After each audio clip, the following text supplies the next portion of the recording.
Good morning, beloved. Today we're going to speak about the holy calm your soul was created to carry. Imagine this moment. Someone cuts you off in traffic.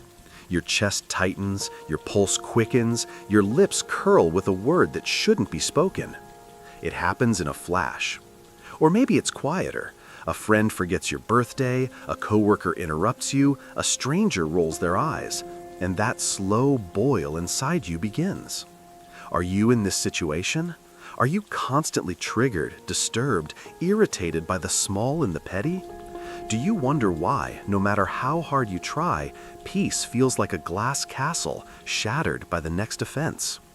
So before we begin, take a second to like and subscribe, but only if something inside you wants more of God. And then, comment where you're from and how long it's been since your last real prayer. Ready? Breathe deep. Clear the noise. Christ is near. Let's begin. You were not made to live in a reactionary storm. You were created in the image of peace by the Prince of Peace himself. The anger that flares inside you is not merely a character flaw or a bad habit. It is a signal that something within is unsettled. And here's the truth. It's not them. It's never been them. It's you. It's the noise within you that has not been silenced by grace. You cannot control the world, but you can be transformed within it. When did you last pray with your whole heart, asking God to cleanse the temple of your soul? When did you last beg, not just for better circumstances, but for a better spirit? This morning, kneel. No words, just be there. Let your silence say what your anger cannot. Let your stillness become your strength. You will begin to feel it, the subtle shift, that the noise in the world no longer defines the volume inside, that the breath of Christ is calming your soul wave by wave. They cannot steal your peace. Not the rude customer, not the passive-aggressive comment, not the cold silence of someone you love. The moment you believe someone else holds the power to upset you, you've given them a throne that belongs only to Christ. And yet, this is what we do, isn't it? We hand out access to our emotions like loose change. We let others dictate whether today will be bitter or beautiful. But hear this clearly. No one can disturb a soul that is anchored in God. Your anger may erupt quickly, but its roots grow deep into where your trust actually lies. You were made for eternity. That means you were made for peace that is not of this world. And anything that disturbs your spirit, anything that drags your soul out of the presence of Christ, is not worth holding on to. The offense may be real, the pain may be valid, but your reaction is your responsibility. When you react with rage or simmer with resentment, you are not protecting yourself. You are poisoning yourself. When was the last time you whispered, "Jesus, take back the space I've given to this offense"? When did you last choose mercy over mood? You may feel justified in your frustration, but justification isn't the same as sanctification. Christ isn't calling you to win the argument. He's calling you to become unshakable. Here is the question you need to face. Is your peace circumstantial or eternal? Because if your calm only lasts until the next insult or inconvenience, then what you call peace is actually just the absence of provocation. And that's not holy. That's fragile. You were not made to be fragile. You were made to radiate the calm of Christ even in the middle of the storm. This morning, go somewhere quiet. It could be a room, a bench, or the corner of your soul where no one else sees. And speak this truth aloud. They do not control me. Christ reigns in me. Let those words take root. Let them grow into a wall of fire around your heart. Let them form a shield that cannot be penetrated by harsh words or careless actions. If you knew how powerful your spiritual composure was, you would never again let it slip away over something so small. The devil delights in your outbursts. He dances when you lose your temper. Because every time you explode, you've stepped out of the spirit and back into the flesh. But when you respond with calm, with silence, with prayer, oh, how heaven celebrates. Because then you are no longer a victim of your emotions, you are a vessel of divine strength. Ask yourself now, what or who have I allowed to steal what was never theirs to begin with? And what if, just for today, you reclaimed it? What if you decided that this moment, this hour, this day would be ruled by Christ's peace, not by their mood? This is the path.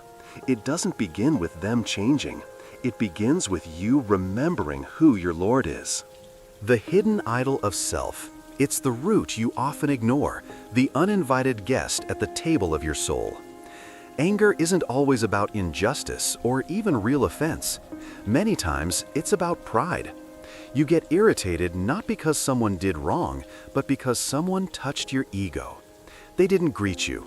They overlooked your effort. They corrected you in front of others. And suddenly, there it is, the burn in your chest, the tightening in your jaw. Not because the wound was deep, but because the self you've carefully built felt disrespected. You are not made to worship your image. You were made to reflect His. But somewhere along the way, self-importance crept in, disguised as dignity. And now you defend your pride more fiercely than you defend your peace. But ask yourself honestly, how often does your anger spring from a bruised ego instead of a broken heart for righteousness? When did you last examine your reactions in the light of humility? Not in the glow of your feelings, not in the mirror of public opinion, but under the gaze of Christ, who never once lashed out when mocked, spit on, or pierced. This morning, fast from defending yourself. Let them think what they will. Let the opinion of others fall like dust. Instead of explaining, just whisper, "Jesus, you see me." That's enough. When you no longer need to be right, when you no longer fear being misunderstood, that's when the chains of ego begin to break. You've been taught that self-respect requires retaliation, but Christ teaches a deeper path. He says, deny yourself, not to diminish your value, but to unearth your true worth. The more you cling to self, the more anger will have permission to rule you. But the more you empty yourself in Him, the more peace becomes your default posture. Do you want to know freedom, real, undisturbed, unbothered freedom? Then lay the idol down. Lay down the need to be admired, acknowledged, applauded. Lay down the expectation that others must see you a certain way. Their eyes are not your measure. His eyes are. Start now. Breathe slowly. Picture your heart like a throne and see Christ seated there, not your wounded pride. Let Him reign, not your defense mechanisms. Let His mercy flood the places where ego once fumed. If someone disrespects you today, let that be your test. Not a trigger, but a holy invitation, a moment to lose the self and find the Savior. Because every offense is an opportunity, not to react, but to be remade. You are not your title, not your reputation, not your resume. You are His. And when that becomes more than words, when that truth takes root, nothing anyone says or does can knock you off balance. Grace, not grit, conquers anger. You've tried self-control, haven't you? Bit your tongue, counted to 10, walked away from the moment. And yet, it didn't last. The anger came back. Maybe not as fire, but as smoke in your thoughts, replaying the offense, rehearsing the better response you should have given. You're not weak, you're simply human. And here's the truth. You cannot cast out the spirit of anger with the strength of your flesh. Grit isn't enough. You don't need more willpower. You need more grace. You were not created to manage sin. You were redeemed to be free from it, and that includes anger. The quick flare-ups, the slow simmering bitterness, the sharp tone, the silent treatment. These are not quirks, they are spiritual wounds. And they cannot be healed by tips or tricks. They must be surrendered to grace. When did you last ask the Holy Spirit, sincerely, fill me where I am empty, rule me where I am restless, calm me where I am cruel? Have you tried white-knuckling your behavior, but not inviting divine help into your heart? This morning, don't just say a prayer, become one. Let your body be still. Let your hands fall open. Speak His name gently, repeatedly, until your breath aligns with His presence. Invite grace in, not like a guest, but like your only hope. You see, anger is not just an emotional response. It is often a spiritual battle. The enemy uses offense to bait you into flesh. He knows if he can get you to boil over, he can steal your joy, tarnish your witness, and plant division. But grace is your armor. Grace is not passive, it is power. When grace floods in, anger has no place to hide. Are you depending on yourself today, or are you depending on Christ? There is a difference between good intentions and true transformation. One fades under pressure, the other deepens. One exalts your will, the other exalts His mercy. Choose mercy. And let today be different. When anger knocks at the door, don't answer it with fists clenched. Open the door with palms upward, heart surrendered, and whisper, "Holy Spirit, take over. I cannot do this alone." You were never meant to fight fire with fire. You were meant to walk in water, living water, that extinguishes the flames before they even reach your soul. And that water flows freely, abundantly, endlessly, not from you, from Him. So let grace lead. Let it hold your hand when you want to strike back. Let it calm your voice when your words rise sharp. Let it remind you that the only victory worth winning is the one that happens in your spirit, not in the argument. Today, the Lord is offering you more than just a better reaction. He's offering you a new heart. Will you let Him create in you a heart that no longer flares at insult, but burns only for His love? When you're wounded, go to the wounds, not your own, but His. Because anger often masks pain, and pain left alone becomes poison. You say you're just annoyed, just tired, just frustrated, but underneath it all, there is hurt. Someone disappointed you, someone betrayed you, someone made you feel small, invisible, or unloved. And instead of weeping, you hardened. Instead of kneeling, you raised your voice. But here's the truth you've tried to avoid. Every angry outburst is the cry of an unhealed heart. And healing doesn't come by suppressing it. Healing comes by pressing into Christ's wounds, where your wounds meet mercy. You were not made to carry pain alone. The cross was not only about sin, it was about every ache in your soul. When they mocked Him, He saw your rejection. When they struck Him, He saw your bruises. When He bled, He bore the sting of your most silent tears. The place where Christ was broken is the very place you will be made whole. When was the last time you brought your pain, not your anger, to the Lord? When did you last cry, not for justice, but for healing? Have you shown Him the wound behind the rage? Or have you tried to stay strong, thinking tears were weakness? This morning, go back to the cross. Not in theory, but in intimacy. In your mind's eye, go to Golgotha. Stand there. See the thorns. Smell the dust. Hear Him breathe your name through bloodied lips. And place your hand on His pierced side. That's where healing begins. Not in control, not in being heard, but in being held by the one who knows the depth of your ache. Anger says, I must protect myself. But the crucified Christ says, I already did. He didn't lash out at those who hurt Him. He didn't raise His voice in revenge. He opened Himself fully, vulnerably, lovingly. Why? So you would know that healing never comes through hatred. It only comes through love. Let your wound speak today, not in fury, but in surrender. Say aloud, Lord, I hurt here, not just once, but often. And I don't know how to stop bleeding, but I give it to you. Say it with honesty, even if your voice trembles. There is no shame in being wounded. The only tragedy is refusing to bring that wound to the one who heals. You are not alone in your pain.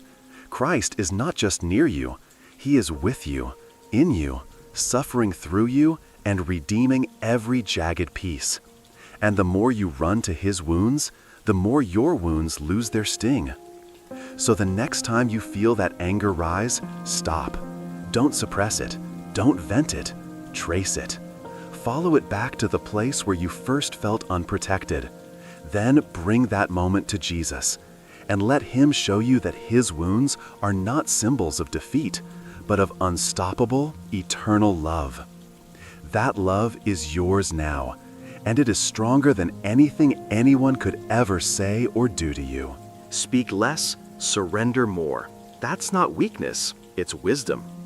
Because anger often rides in on the wings of too many words. You feel the need to explain, to defend, to correct, to prove. You raise your voice not just to be heard, but to be understood, to reclaim power you feel slipping. But the saints learned early what few ever master. Silence is not absence, it is presence. And in that stillness, God works in ways shouting never can. You are not made for noise. You are made for communion. And sometimes communion means biting your tongue, closing your lips, and speaking to the one who actually has the power to change hearts, including your own. Because words spoken in the flesh, no matter how clever, cannot heal. But silence rooted in grace becomes thunder in the spirit. When did you last fast from words? When did you let the offense sit without your response? Not out of passivity, but out of surrender.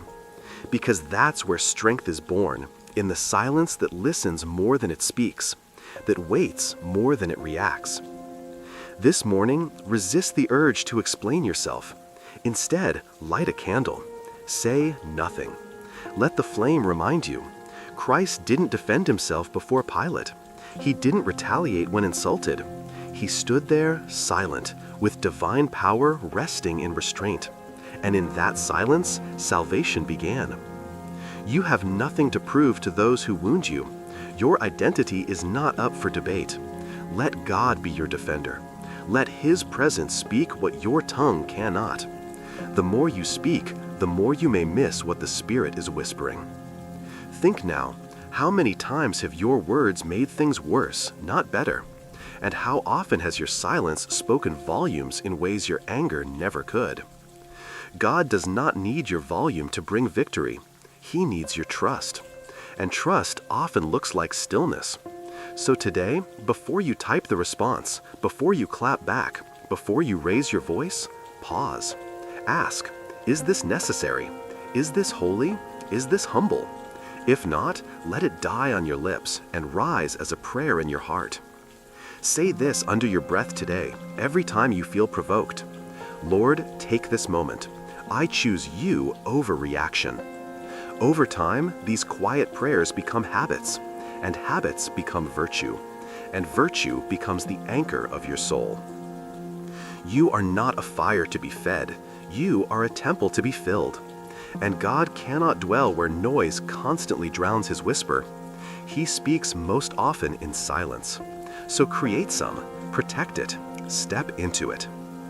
And when they push your buttons, let your answer be peace. When they bait you into conflict, let your response be prayer, not to escape, but to elevate the moment from the natural to the supernatural. This is not weakness. It is strength under submission. And submission, when placed before God, becomes a weapon the enemy cannot touch. The battle is not against them. It never was. That person who irritates you, betrays you, disrespects you, they are not the enemy. The real war is invisible, and it rages behind the scenes of every offense. The devil delights in your anger, not because of what you say, but because of what you forget. You forget who you are. You forget who your Father is. You forget that the weapons of our warfare are not carnal, but mighty through God for pulling down strongholds. When you rage at people, you're swinging at shadows, but when you pray, you strike at the serpent. You were not made to fight with fists or fury. You were made to stand, clothed in armor not of your own making. the belt of truth, the breastplate of righteousness, the shield of faith, the sword of the Spirit. But too often you enter the day unarmed, emotionally exposed, spiritually asleep. So when irritation comes, it feels personal, but it's not personal, it's tactical. When did you last put on the armor of God before stepping into your day? When did you last pray, "Lord, let no unclean spirit steal my joy, twist my thoughts, or use my mouth as its tool"? This is not about being dramatic. This is about being spiritually awake. Anger is often the visible symptom of an invisible attack. This morning, imagine your anger like a spiritual flare, a signal that your defenses are weak, that your soul is open to influence. Don't feed the flame. Trace the source. Go to your knees. Say, "Spirit of God, expose the lies I've believed. Close every door I've left open. Drive out what is not from you." The next time someone provokes you, try this. Pause and silently whisper, "This is not about them." Just that. Let that truth slow the reaction. Let it redirect your aim, not toward the person, but toward the darkness behind the curtain. Let your offense become intercession. Do not be deceived. The enemy will use familiar faces and petty slights to bait you into flesh. He wants you distracted, offended, isolated, reactive. But the Spirit calls you higher. He calls you to warfare that is holy, calm, and effective. And the strongest warrior is not the one who shouts the loudest, but the one who prays when provoked. Remember who you're really fighting. It's not the coworker, not the spouse, not the driver on the highway. It is the ancient enemy of your soul, and he knows exactly how to get under your skin. But greater is he who is in you. So lift your eyes, stop taking the bait, stand firm in the Spirit, raise your shield, and when the arrows fly, and they will, let them find you already on your knees, already surrendered, already victorious in the quiet strength of Christ. You are not just someone who struggles with anger. You are a soldier of light, and light does not flinch in darkness. It shines. Mercy as a weapon. It's not what the world teaches, but it's what Christ modeled. The world says, fight back, protect yourself, make them pay. But mercy says, bless those who curse you, forgive those who wound you, release those who do not deserve it. And here is the mystery. When you wield mercy, you win. Not by defeating others, but by refusing to let their sin infect your spirit. Mercy is not weakness, it's warfare. It's how you reclaim your heart from bitterness. It's how you burn the enemy's blueprint and walk away free. You were not made to carry the weight of grudges. You were made to reflect the mercy of the one who died with forgiveness on his lips. The moment you withhold mercy, you let the offense own a piece of your soul. But the moment you extend it, even silently, even painfully, you break the chain. You say, you hurt me, yes, but you no longer hold me. When did you last whisper forgiveness over a name you can't even say without wincing? When did you look at the cross and say, if he forgave me, how can I withhold forgiveness from them? Because that's the heart strike. Your anger isn't just about them. It's about whether you believe Christ's mercy was enough for you. If it was, then it must be enough for them. This morning, write down one name, just one, someone who has lodged a thorn in your memory. Don't analyze it, don't justify your pain, just write it. Then pray, Lord, I don't feel it, but I choose it. I forgive them. Help my heart follow my obedience. Forgiveness is a decision before it's a feeling, and that decision is where heaven meets earth. Let today be the day you drop the weapon of retaliation and take up the weapon of mercy, not because they earned it, but because Christ bought it. Not because they deserve it, but because your soul does not deserve to stay in chains. The enemy loves unforgiveness. It corrodes slowly. It whispers lies. It turns your soul into a courtroom where you play judge, jury, and prisoner. But when you forgive, you shatter the walls. You open the prison. And sometimes the one who walks out free is you. Ask yourself, who still holds power over my peace? Who have I not released? And what would it look like to truly, finally let them go? Speak their name before God, not with venom, but with trembling mercy. Say it again and again, until something breaks inside, until love replaces the echo of injury, until your heart becomes holy ground. Forgiveness does not excuse what they did. It simply refuses to let what they did continue to live inside you. Mercy is not forgetting, it is remembering differently through the eyes of Christ. And when you forgive, you are never more like Jesus. Because on the cross, when blood and breath were nearly gone, he gave his final weapon, mercy. Use it. It's yours now. And in a world addicted to vengeance, it makes you a warrior of a different kind. The saints were not easily offended. That wasn't because they lived peaceful lives. They endured betrayals, insults, abandonment, and persecution. But they had trained their hearts to see beyond the sting of the moment. They knew who they were.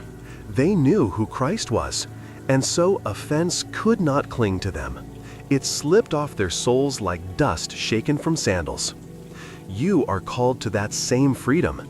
Not a fragile calm that shatters when someone speaks sharply, but a holy detachment that sees through the hurt and responds with love. You were not made to be ruled by reactions. You were made to live ruled by the Spirit. And the Spirit is not quick to anger. He is patient, gentle, steady. So when you find yourself constantly offended, pause. Ask yourself, what part of me still needs to die? Because the crucified don't complain. The surrendered don't sulk. They bless and move on. When did you last admire, not envy, the strength of the saints? Not their miracles, but their meekness. Not their bold words, but their quiet dignity when misunderstood. Think of that one soul who forgave slander with a smile, who responded to cruelty with calm. That kind of peace doesn't come from personality, it comes from sanctity. This morning, imitate one holy person, not by copying their tone, but by copying their posture. Picture them walking into your life. How would they react to your daily annoyances? That coworker, that family member, that offense that replays in your mind. Now ask, why am I so easily shaken by what the saints would barely notice? The answer isn't shame, it's opportunity. You can become like them, but you must decide. Do I want holiness more than I want to be right? Do I want joy more than I want revenge? Let your threshold for offense rise today. Let little things pass like wind through leaves. Let bigger things fall like seeds, sown into prayer, not planted in pride. And watch what grows. Gentleness, mercy, strength. The unbothered soul is not numb. It is healed, it is rooted, it is free. And freedom looks like this. You are no longer triggered by every opinion, no longer dragged down by every slight.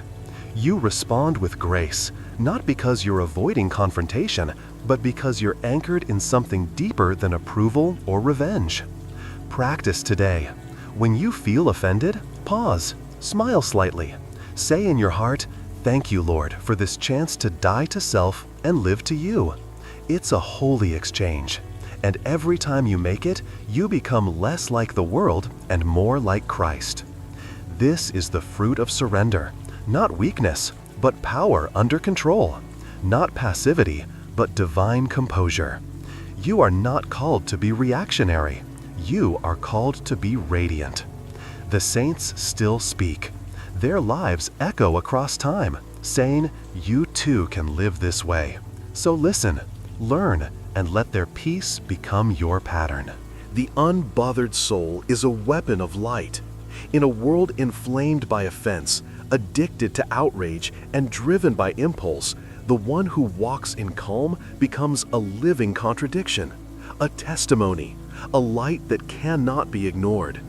You don't just reflect peace, you carry it into every space.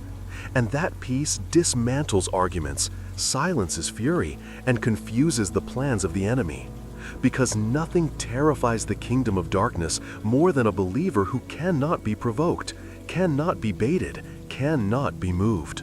You were not made to blend into chaos. You were made to calm it. And that begins not with charisma or cleverness, but with the hidden work, the invisible victories of the inner life.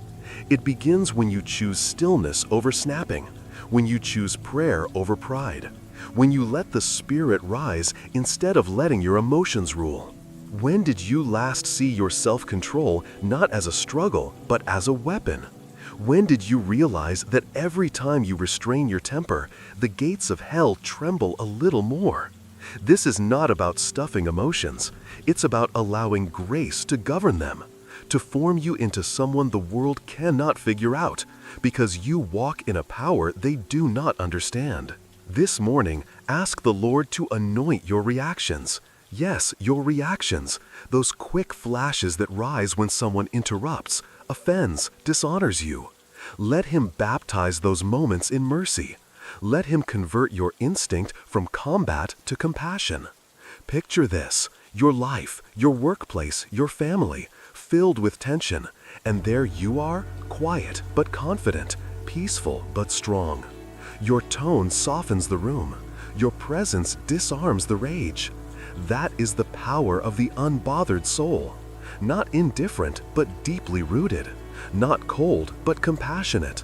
Not silent from fear, but from strength. And when others ask, "Why don't you get angry?" or "Why didn't you respond?" smile and point them to Jesus. Because this is what it means to be a light. Not just in sermons or songs, but in posture, in presence, in peace. You become the missionary your world needs, not because you preach loudly, but because you live quietly with conviction. You become the proof that peace is possible, that anger doesn't have to rule, that grace works. Today, decide. Will you live like the rest, reactive, restless, ready to erupt? Or will you be different, still, steady, surrendered? The world needs you, but only after you've been with Him. Now go, and do not come back to the old life. You are not alone anymore. You are not alone anymore. God bless you.